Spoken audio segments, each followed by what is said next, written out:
ಇದೇ June 26 Balarama release ಆಗ್ತಾ ಇದೆ. ನಮಗೆಲ್ಲ ತುಂಬಾ ಖುಷಿ ಆಗಿದೆ.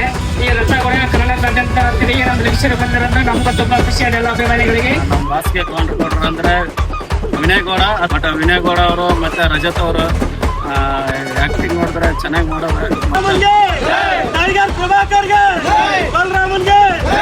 ಆಲ್ ಬಲರಾಮ ಟೀಮ್ಗೆ ಎಲ್ಲರಿಗೂ ಜೈ.